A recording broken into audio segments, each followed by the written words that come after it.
Ladies and gentlemen, I want to thank you very much for allowing me to come over and be able to speak to you, and I continue with my holidays.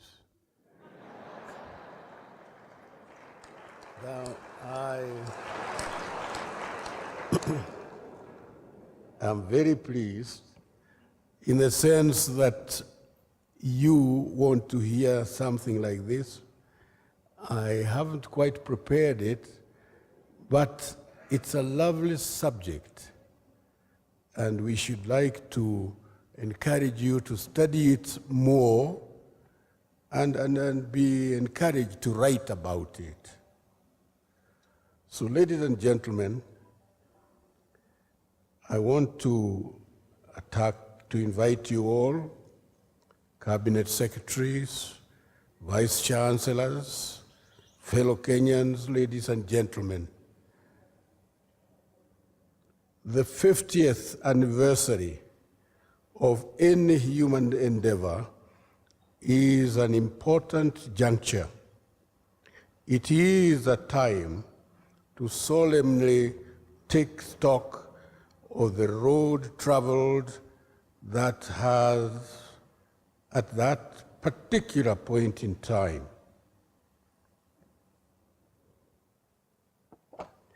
and the time to introspect and ponder what hurdles and fortunes may await in both the reality, foreseeable, and unseen future. The coming occasion of Kenya's Golden Jubilee of Independence provides us with an excellent opportunity to review 5 decades of hard work and lasting achievements. Achievements of triumph and disappointment, and of joy and calamity.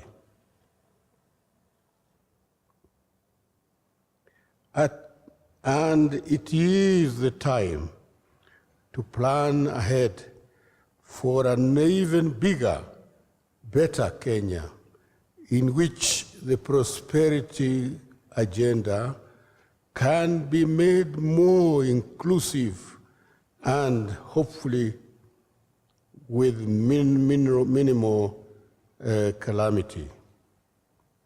For people of my generation, reflecting on this landmark occasion will therefore be more in the nature of the state of the nation at the 5-decade-old mark. And in order to grasp where we are, whatever our generational experience, as long as one has attained the age of discretion, we must have an idea. Oh, I see, yes. And it is, can you put this? Oh, yes, that's better. And in order to grasp where we all are, whatever our generational experience, as long as one has attained the age of discretion, we must have an idea of where we have come from and why, as well as where we are heading. So, ladies and gentlemen, my generation has lived the best years of their lives over the past 5 decades. The future most certainly not now belongs to their children, grandchildren, and great-grandchildren. Though oftentimes only grudgingly acknowledged, Kenya shook off the colonial shackles with a clear vision of where she wanted to go. To begin with, at the turn of independence, fatigue, anger, and hope amidst despair had built up a vast but potent reservoir of grievances and indignity amongst our people. Years of unceasing plunder over our national resources, racial discrimination, deprivation, and denied opportunities had taken their toll on the Africans.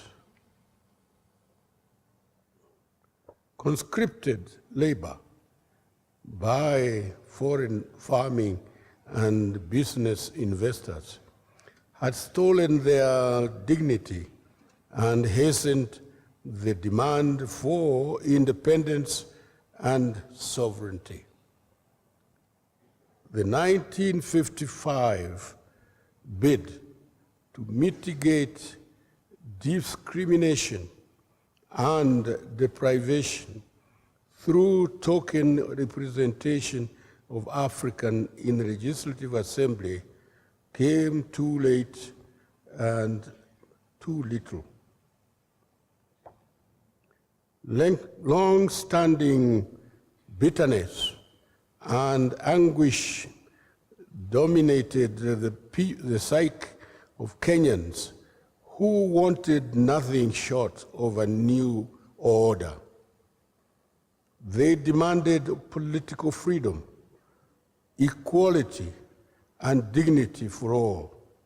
Aware of the volatile situation, the colonial government undertook to manage the looming transition in a manner that would take care of damage control, but mainly in favor of foreign investors.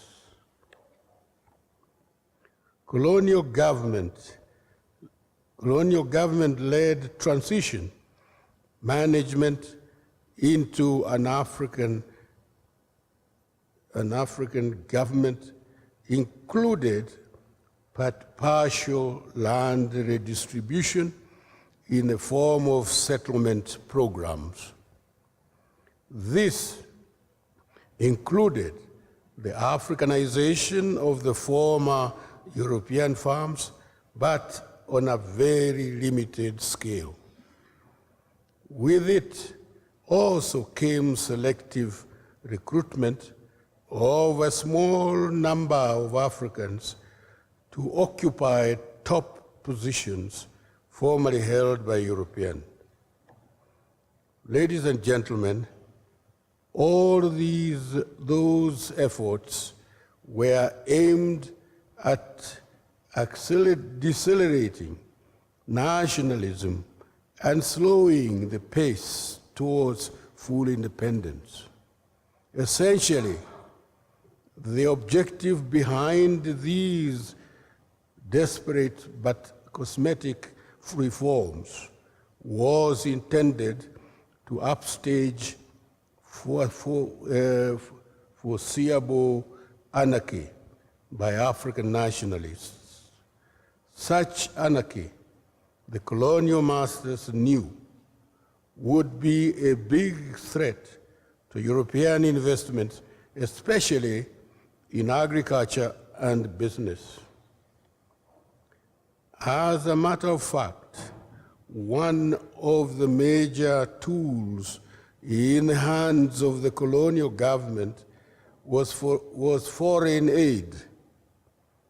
The outgoing colonial government organized international aid in the form of technical assistance, grants, loans, in support of the incoming African government.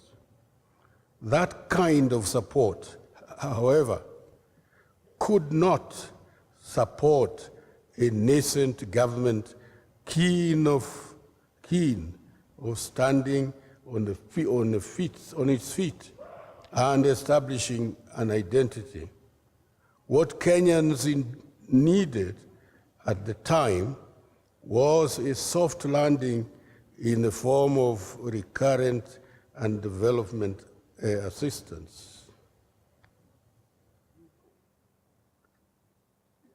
Obviously, it was in the interest of the departing administration that a free Kenya gradually settled down without erupting into an orgy of lawlessness and disorder. Only tranquility would be guarantee that British and other foreign investments were cushioned from destruction.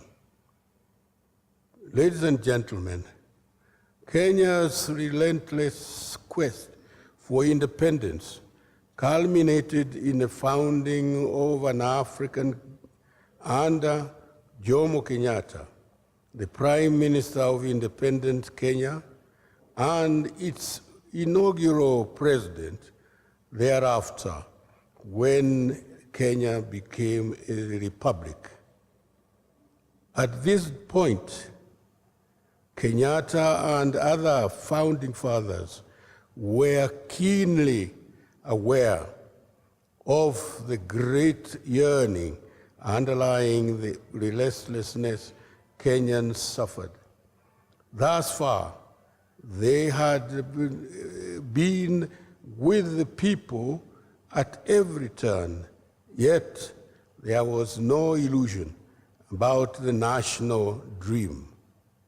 Most importantly, both the armed and political struggle for independence had raised African expectations to a precarious edge. Amongst the people were personal, group, and even regional expectations of what independence would bring about. But this was not the time for blame games. After exit of the European-dominated colonial government, the incoming African leaders and their government embarked on the business of running the new independent state with proficiency. They were aware that their task had to prop a unitary state out of the numerous linguistic, cultural, or even ethnic groups, each struggling for a share of the national cake. That cake was the sum total of resources available to the country in the context of competing demands across sectors. That is what many reflect to as the national cake. It comprises countries' resources that are required for the creation of the wealth of the people and the nation. The leaders of the day knew it, and theirs, with regard to sharing the national cake, was truly a date with destiny. The coming African leaders and their government had to embark on the immediate business of organizing national building out of the numerous language, cultural, ethnic groups, all struggling for a share of the benefit of independence. Right at the outset, The new leadership started by acknowledging the depressed state of African population at independence and the need for immediate action to find solutions to most pressing challenges facing the country. First, there was the challenge of the most humiliating problem of residual racial discrimination. This was dealt with through the Constitution, which declared Kenya a non-racial society.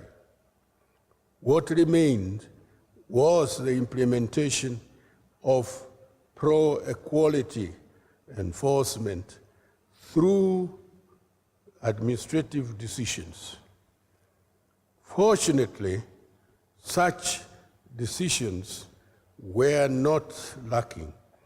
The real headache was with the deeply embedded challenges whose solutions were neither obvious nor straightforward. Yet, none of the weighty issues of the day could be tackled through a simple executive order. To begin with, at the time, the vast majority of Africans were very poor. In fact, many completely dispossessed.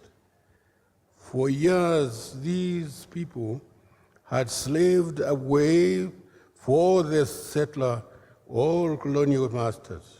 And for years on end, Africans in Kenya had suffered mass economic and social marginalization.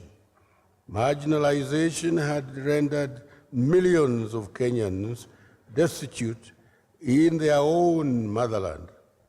Poverty and hence the threat of hunger had become scourge whose elimination was critical. But this was only one side of a much bigger problem. The more urgent social challenges presented themselves in the form of both ignorance and disease. Only a few Africans had adequate formal education and skills to handle the challenge of a newly independent country. Equally, diseases ravaged the African community, claiming them in their numbers and at very early stages in their lives. This unfortunate turn of events took place because though fully aware,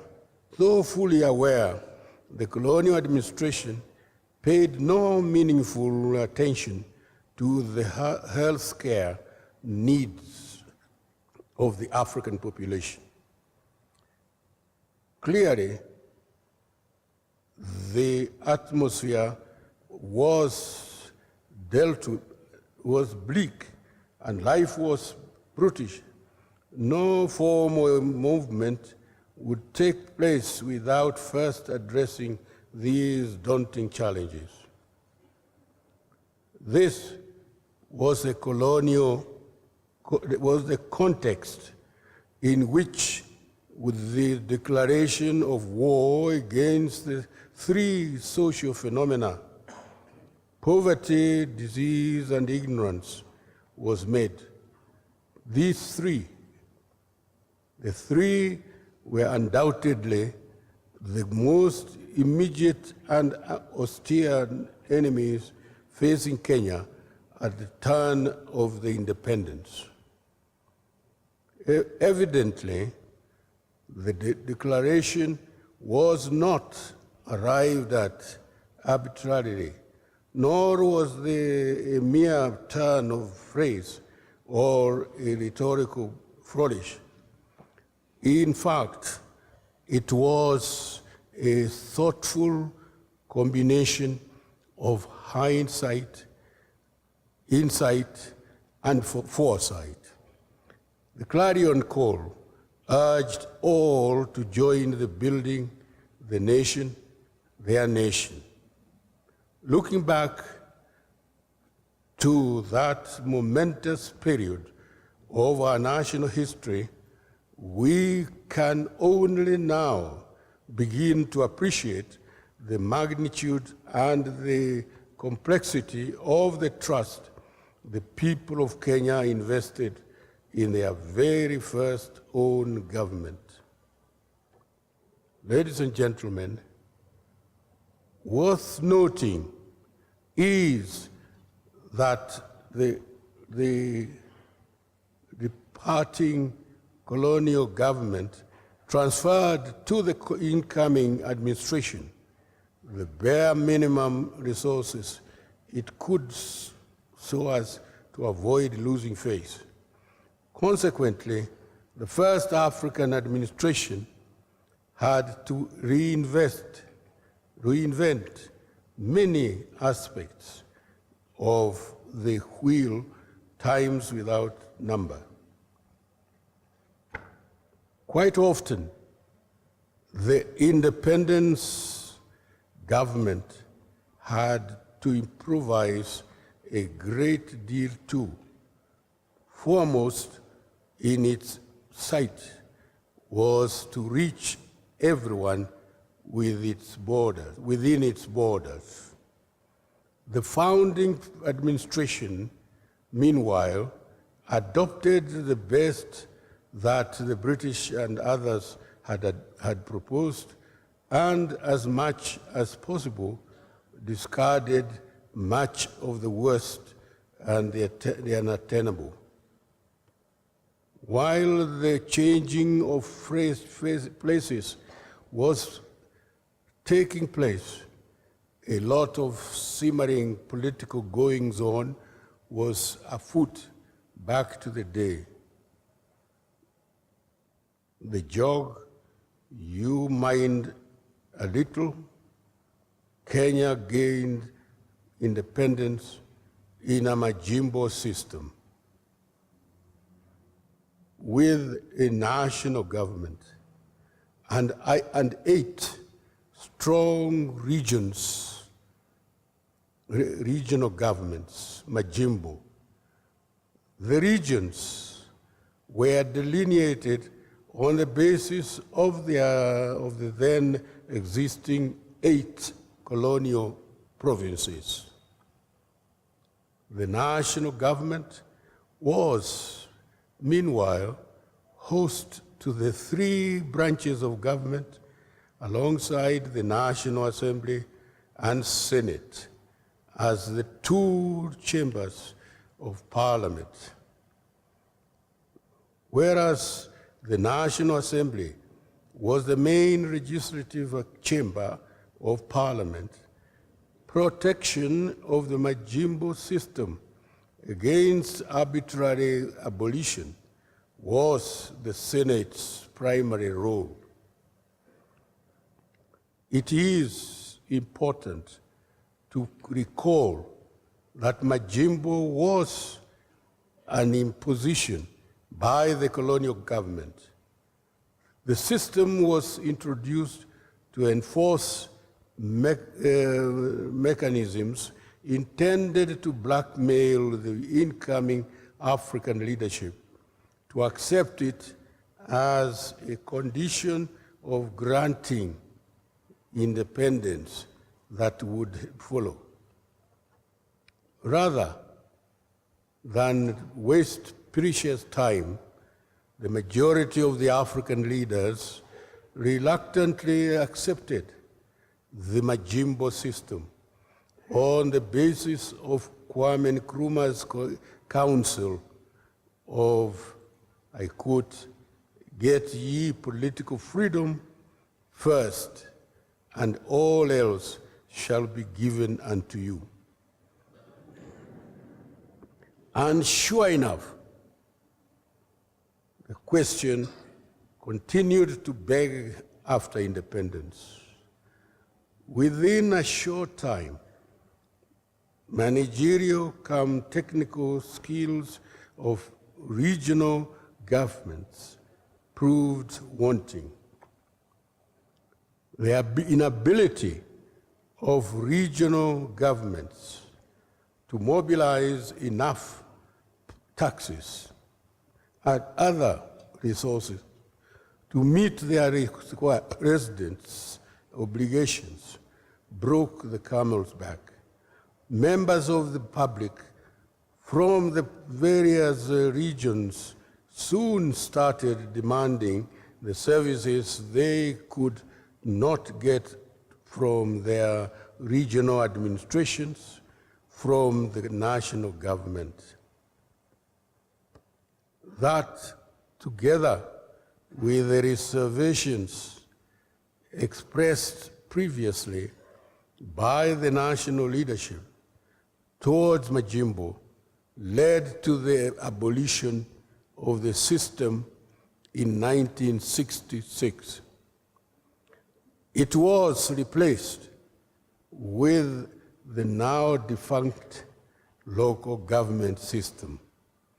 The abolition of Majimbo was followed by abolition of the Senate, whose members were integrated into the National Assembly. That was a major milestone in Kenya's political experience.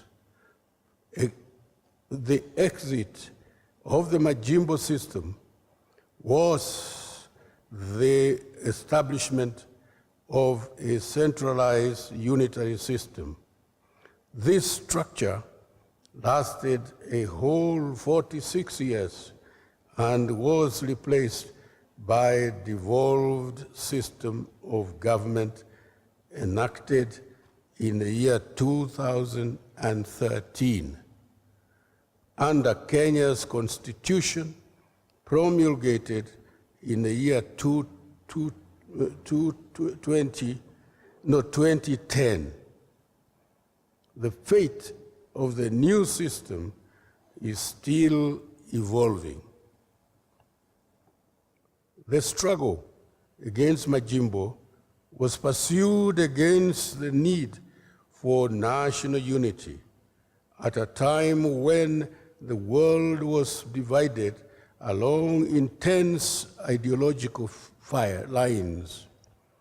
The war by the Somali-backed secessionist movement was viewed as another source of discord aimed at undermining the survival.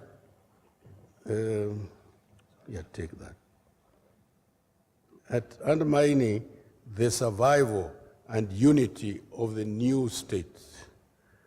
Right from mid-64, the question was, how much political diversity could Kenya, poor as it was, afford in the face of external threats and cutthroat international ideological rivalry? After KADU merged with KANU on the eve of Kenya's Republican status in November '64, all indications were that the majority of Kenyans preferred a political system based on national unity and led by a united political front. It also emerged that Kenyans opted for political debate conducted under one political platform and unitary system of government as compared to a majimbo system. Thus, in spite of being what Jomo Kenyatta referred to as a land of contrasts, Kenya is uniquely also a land of consensus.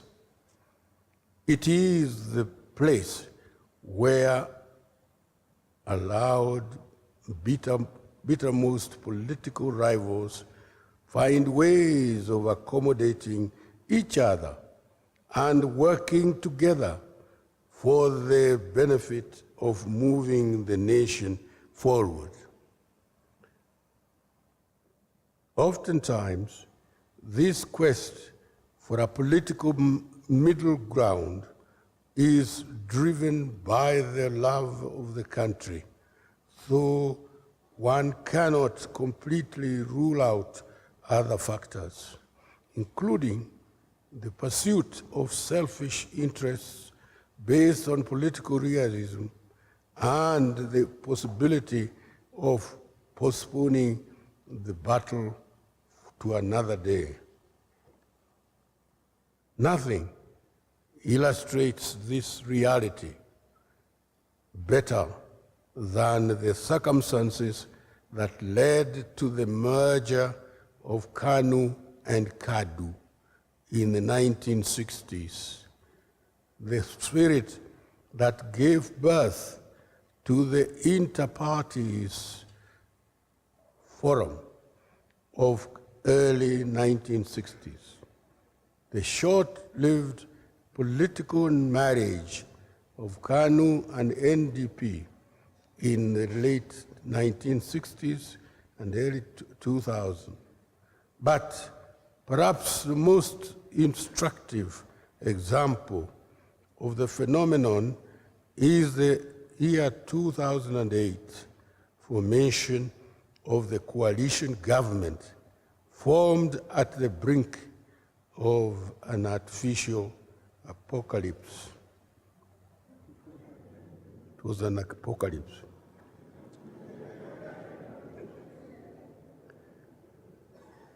In retrospect, the one-party state stifled the space for organized political opposition.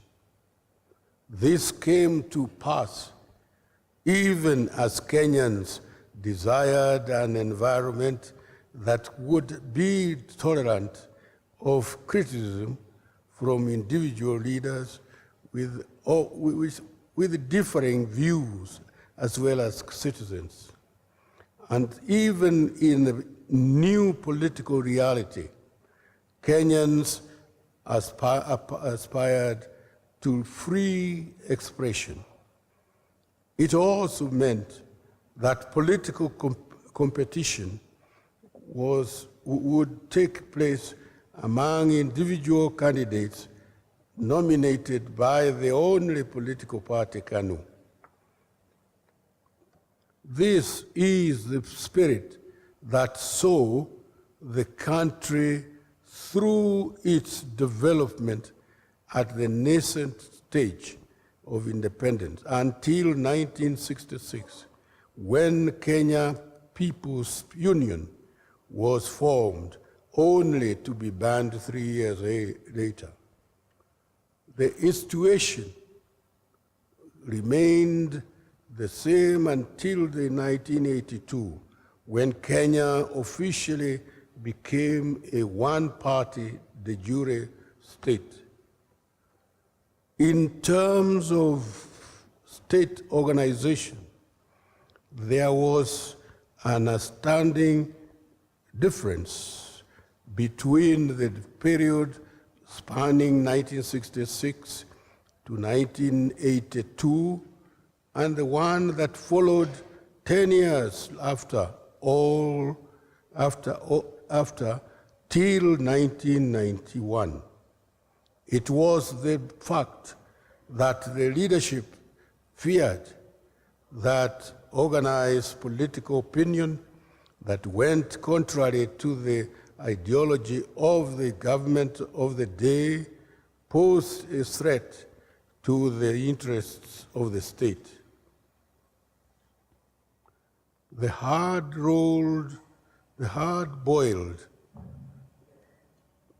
reaction by the establishment against what was viewed as dissidents led to the clamor for multipartyism.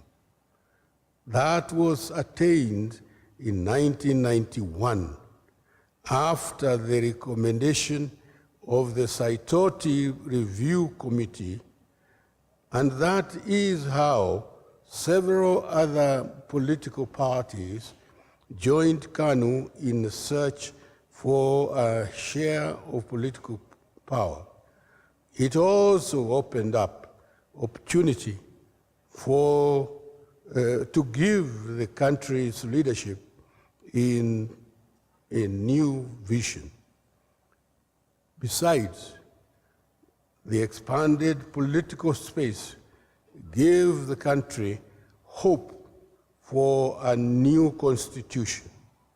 That long-awaited dream bore fruit once the promulgation of the new constitution took place in the year 2010.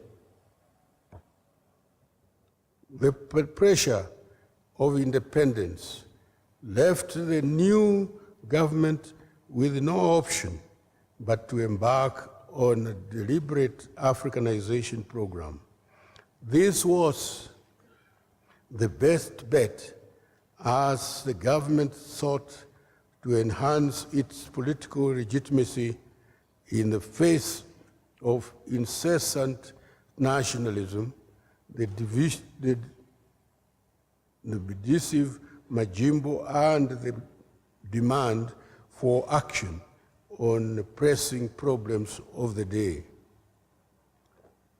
To start with, it was clear right from the beginning that despite the availability of former British officers, teachers, and medical staff serving under independent government, the legitimacy of the new state hung on the speed with which foreign officers were replaced by Africans.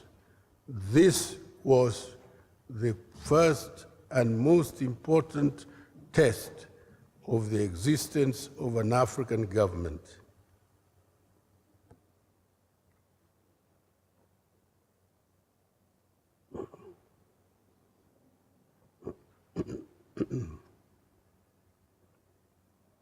The demand forced the government to embark on ambitious programs targeting the training of African administrators at the Kenya Institute of Administration.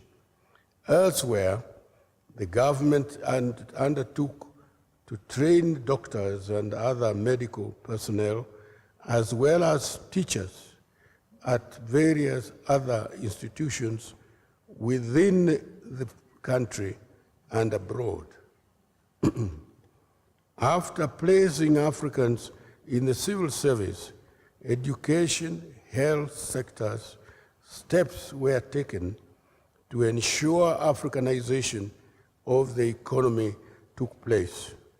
This was particularly critical, for it was the most viable long-term approach to the creation of the resources required in the fight against poverty, ignorance, disease, and hunger.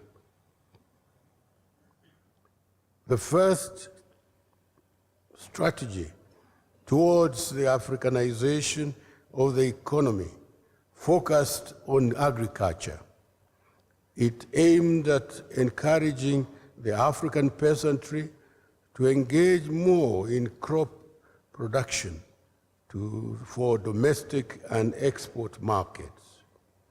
In particular, Africans were encouraged to produce cash crops just as coffee, tea, pyrethrum, cotton, and sugarcane.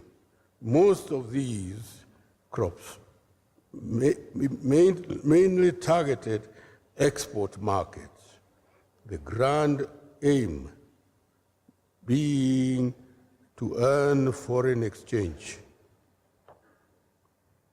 The revenue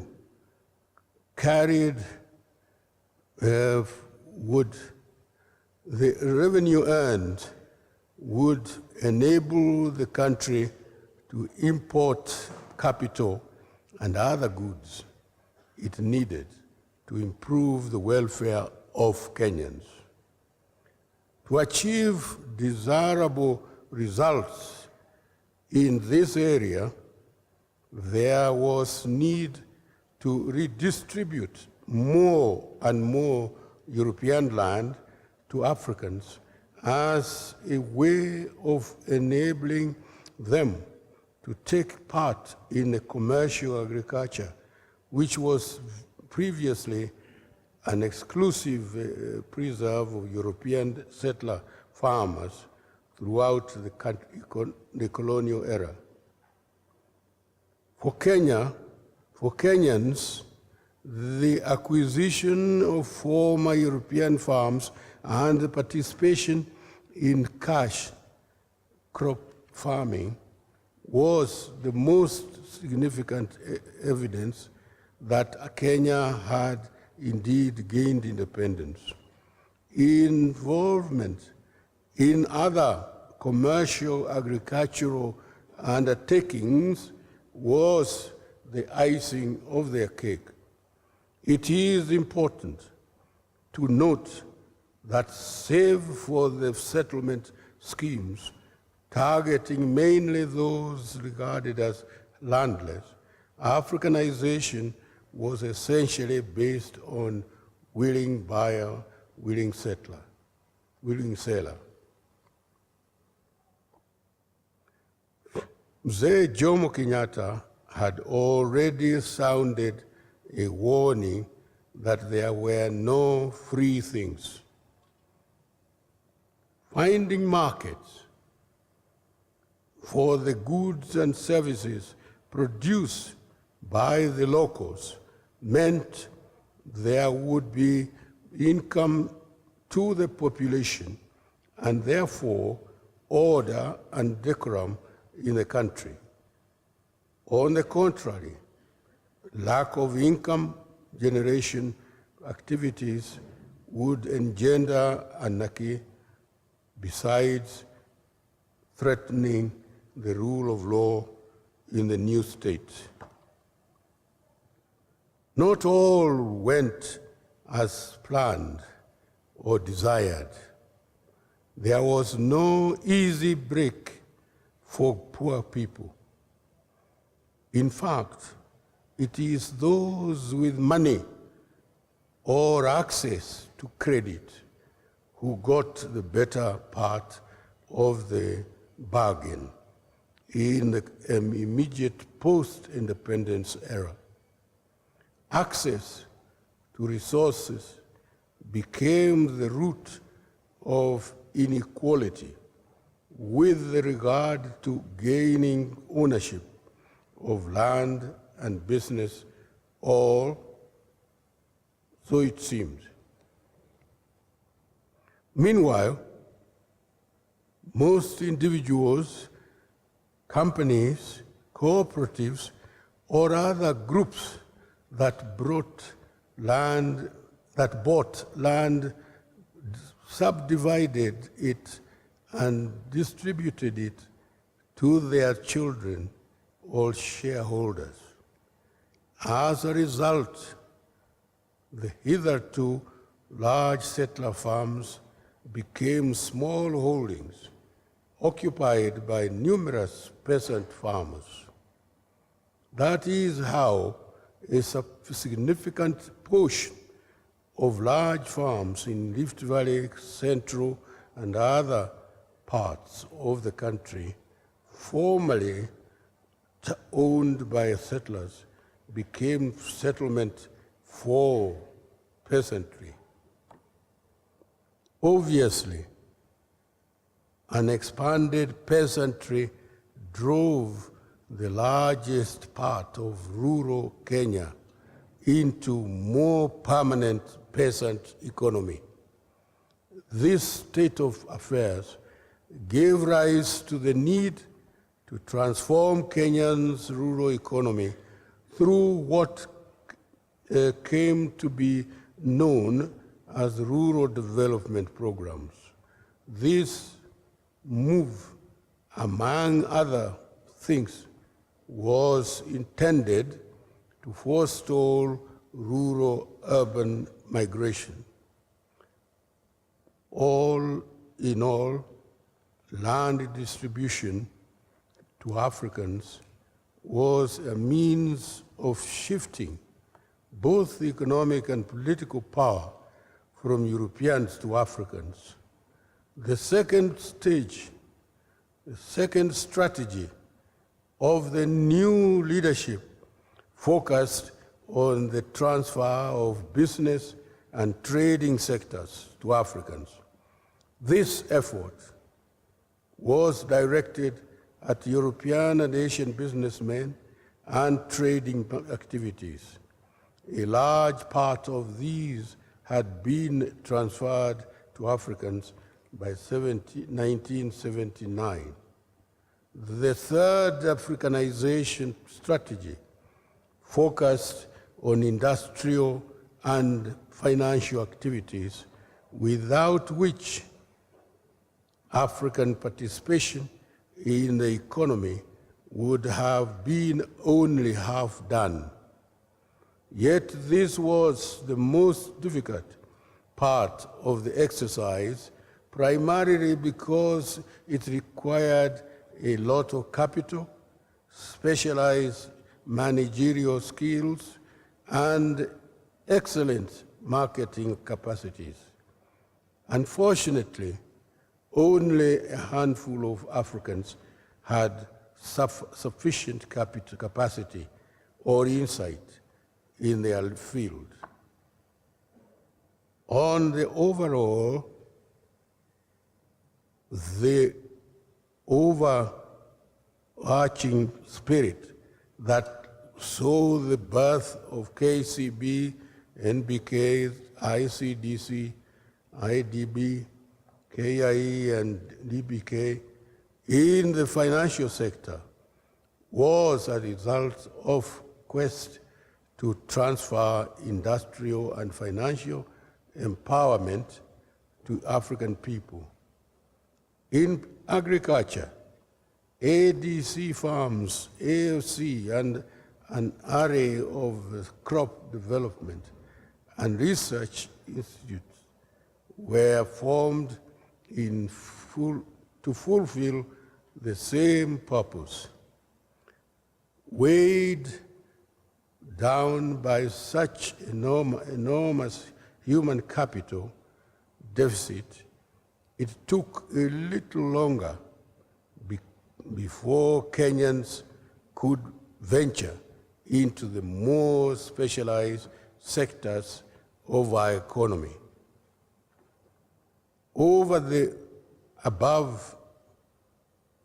and above all other efforts, Harambee was encouraged as a way of motivating the populace to pull together and own development together. In fact, Harambee became the people's willful expression to meet their own immediate needs by joining hands rather than starting at each other and yelping for help. In those heady days, Kenyans, in a most impressive gestures, took their destiny literally in their hands. By doing so, they unanimously met the efforts of the government midway.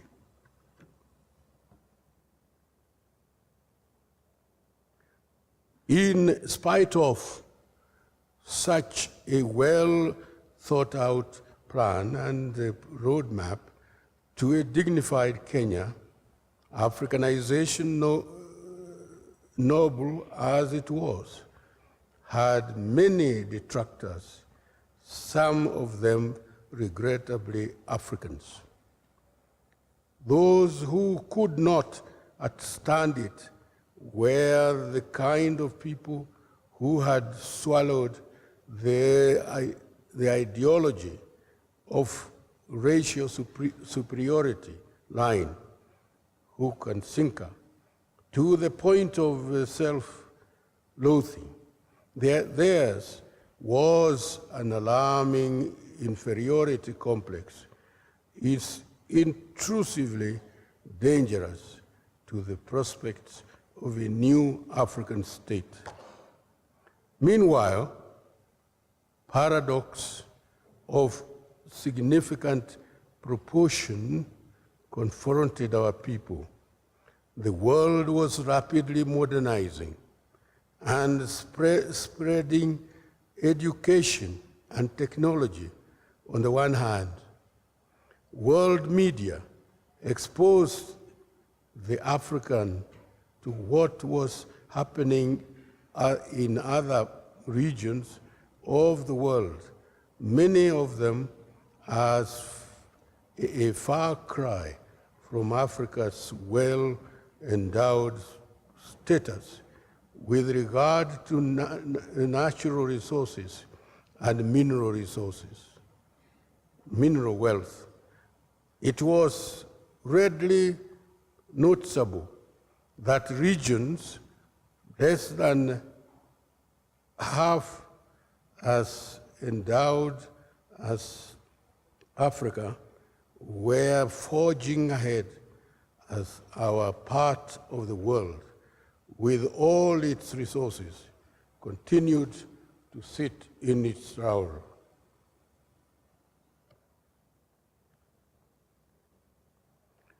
This is the backdrop against which the sensational paper number 10 of 1965, African Socialism and its Application, Planning in Kenya, was conceived and crafted.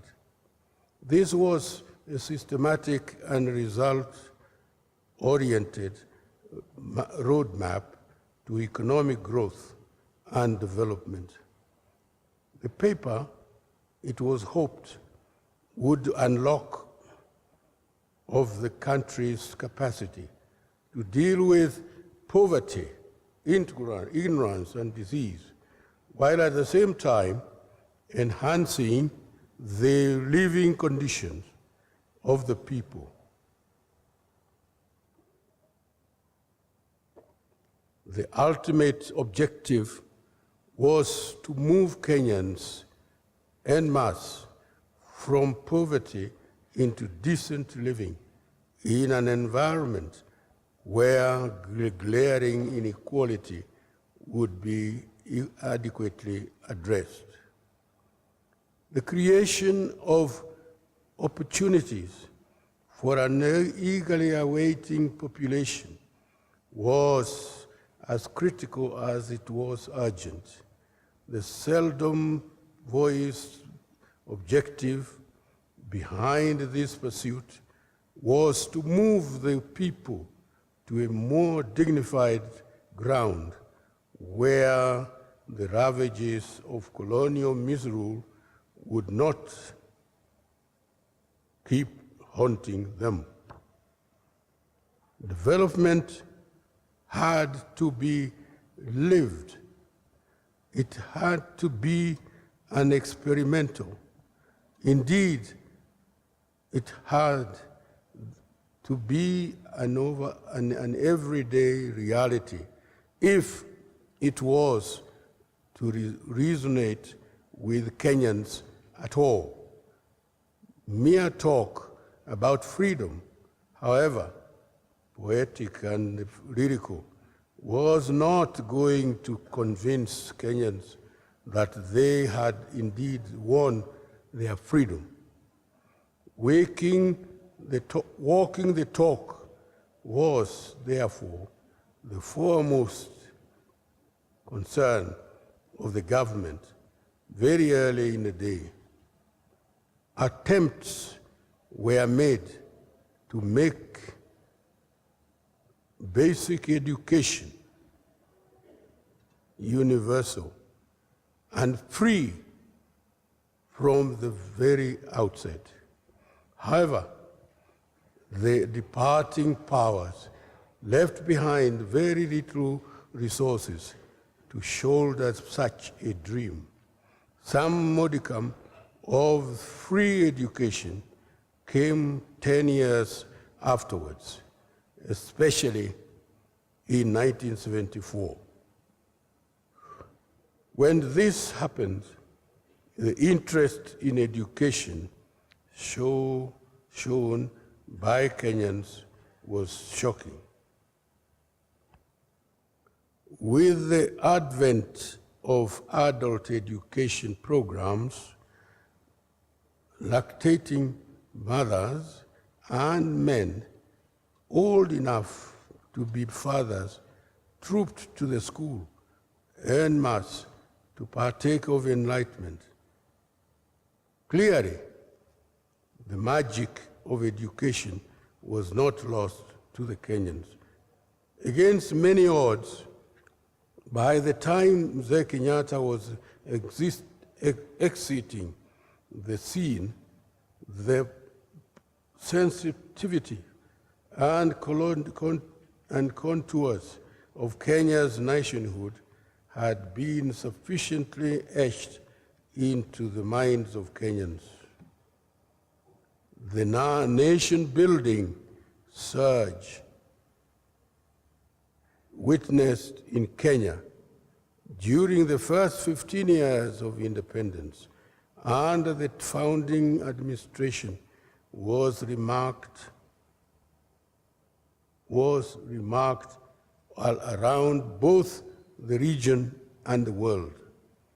It was a mark not only of acceptable national leadership and management, but also of Kenya's yearning to improve their standards of living, the yearning to be masters and architects of their own fate. The descent into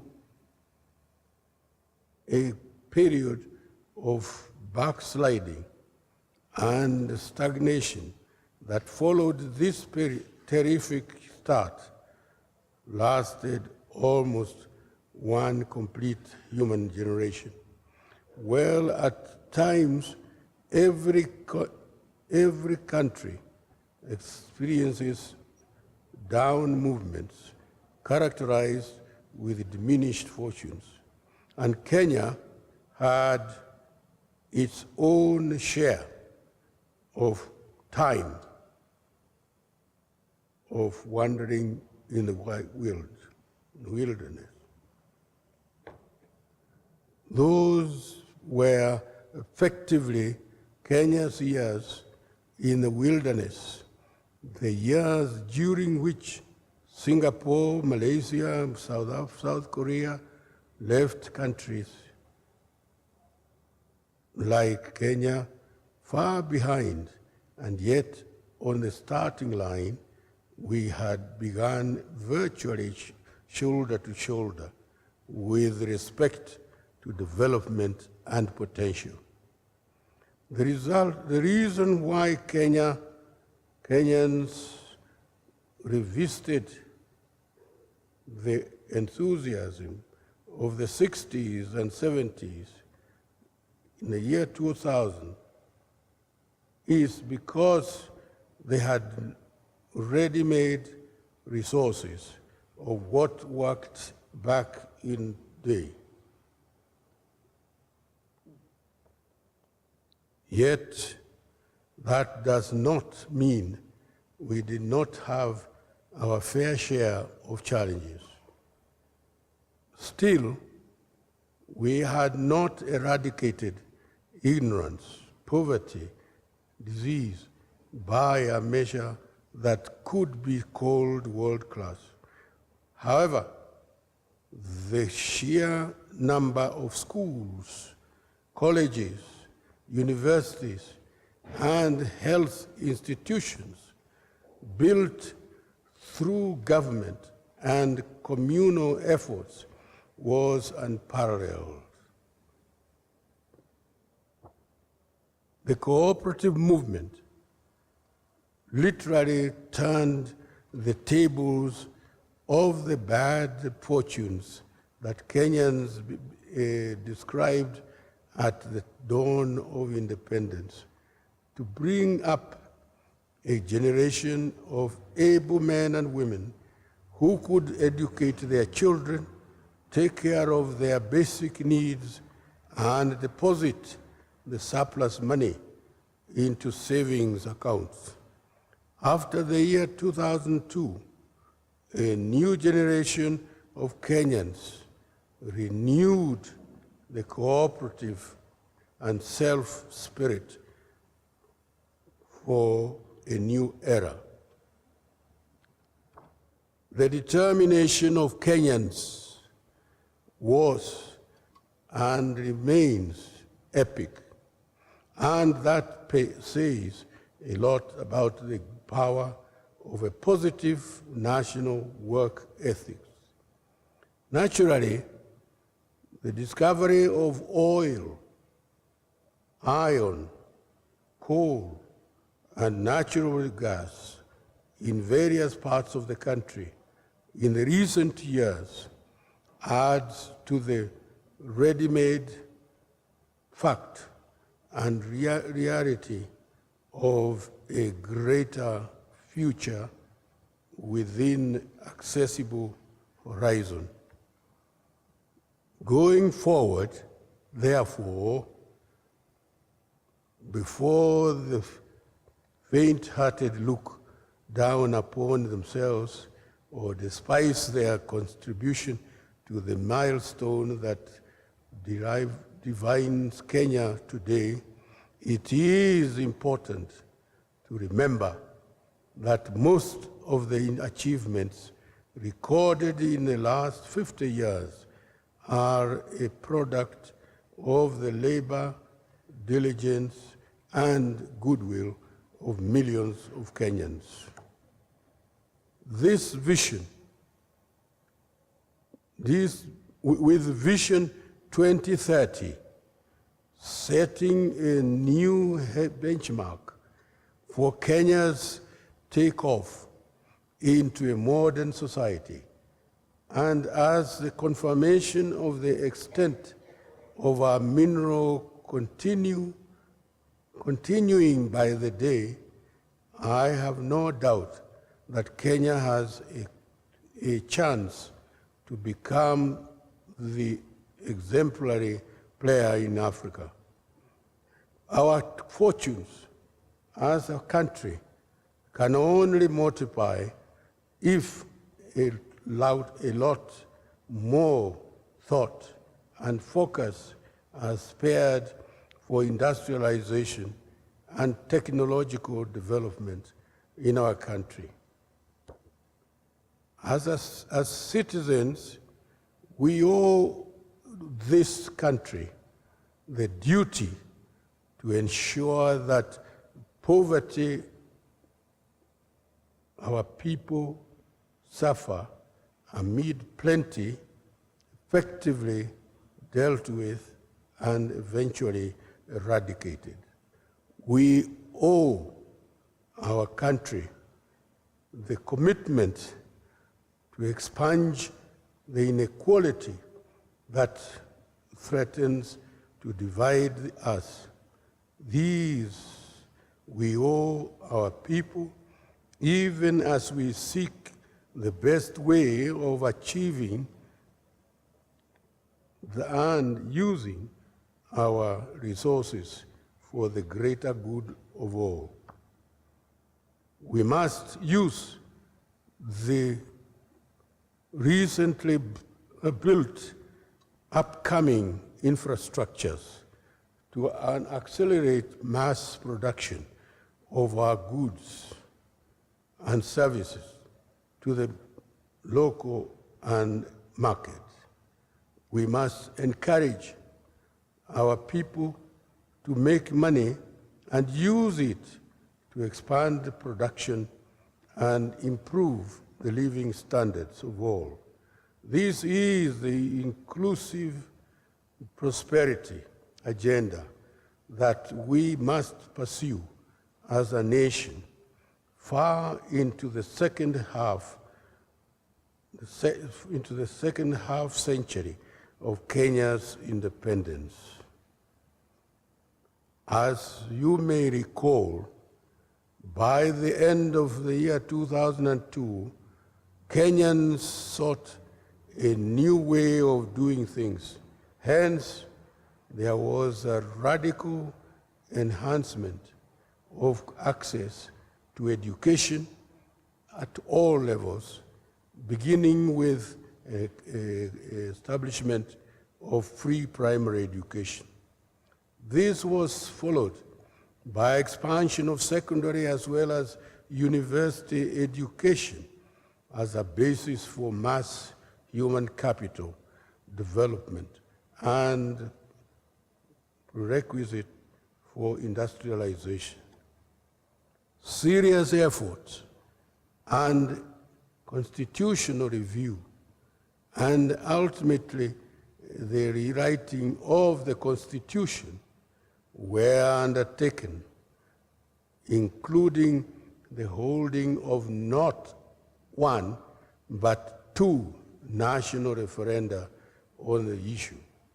All this was done to ensure that at the end of it all, Kenyans do get it right.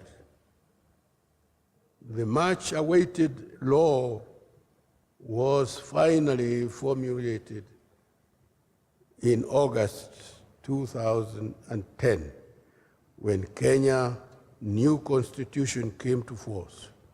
Also unprecedented in this era was the extensive expansion of freedom of expression alongside other civil freedoms and rights.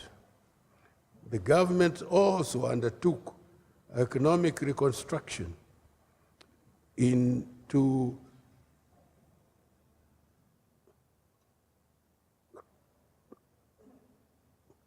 The government also undertook economic reconstruction to get the growth, renewal, and generation of private investment in all sectors, including revenue and investment. This, as was expected, could lead to higher employment rates, increased demand for peak goods and services, and an economic growth of 7%, the highest since the mid-70s. Moreover, more than 3 decades earlier, unprecedented tax collections improved revenues exponentially and reduced dependence on foreign aid. On account of clearly predetermined outcome, infrastructural development and expansion were undertaken nationwide in electrification and modern road network, amongst others. The aim was to connect regions within the country, provide energy to factories, and enable goods to access markets via the railway, seaport, lake ports, and airports. The ICT take-up has been great in Kenya, particularly in modern telephony and internet use. The M-Pesa mobile money system was incubated, tested, tried, and given flying colors in Kenya on behalf of the whole world.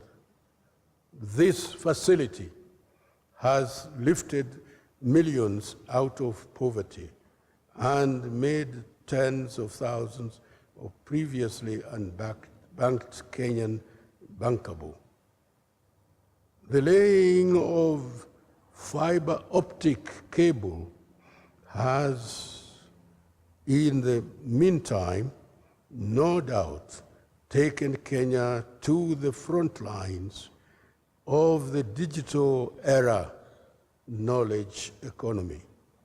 Kenya became the first African country to install an open government portal where millions of official documents from all eras of our history are now accessible to citizens and a host of inquiries and researchers within and without our borders. Moreover, discipline and accountability in public service were emphasized, and a system of incentives as well as measurable benchmark and deliberate introduced.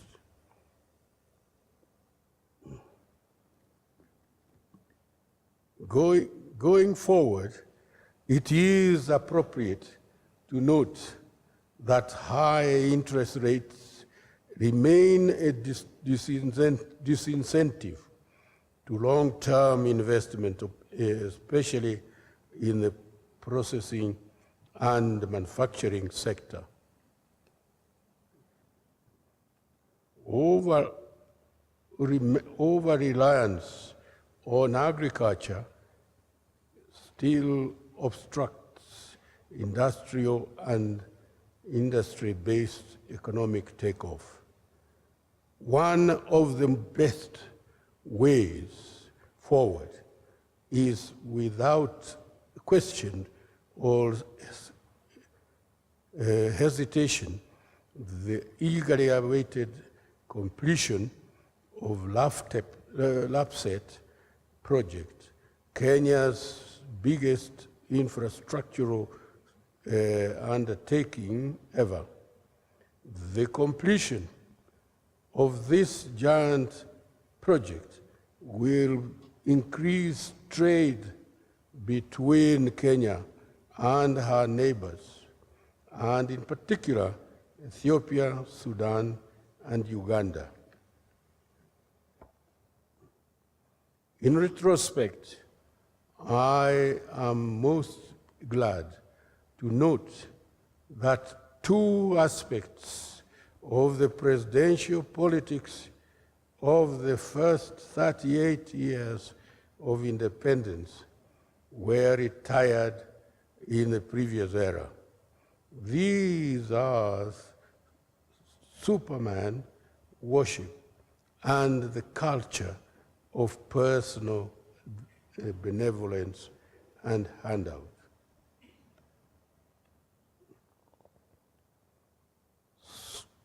So let us celebrate and consolidate our very hard-won freedom and keep in mind that freedom, as the late John F. Kennedy once observed, symbolizes an end, for instance, of colonial misrule, as well as beginning, for instance, and signifies the renewal as commitment and determination to bring about meaningful change for a better tomorrow. Progress in the education sector, from primary, secondary to university, in the last few years has contributed immensely in unlocking the potential of Kenyans right across the country. The gains so far recorded, however, may not have automatically translated into a modern state with decent living standards for all, but are closer there now than ever before.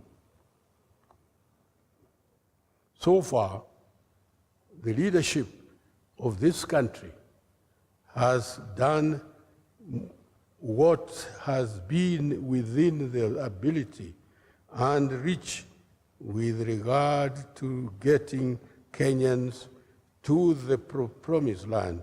However, a lot still remains undone. My hope is that each of us in this country will play their part fully and faithfully, especially in the area of creating both jobs and wealth, be it with and from our natural or imported resources. We must also embrace innovation, especially in industrial technology, on a national scale, in order to put up ante in our endeavor to transform our country. That way, we are sure to bring about a broad change of fortunes for the good of all. The future is very promising, and we can do it. Thank you very much indeed, ladies and gentlemen.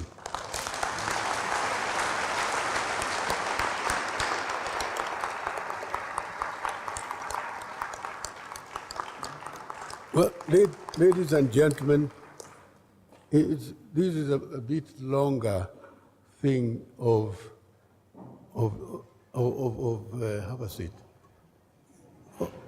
It's a little bit long way of saying something which I should have said very briefly. And you know what it is.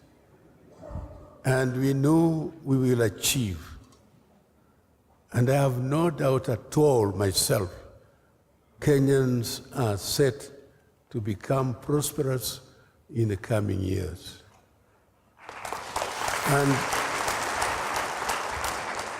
And I have no doubt whatsoever that from now on, we shall have the government and the people who make success. Thank you very much indeed. Asante sana.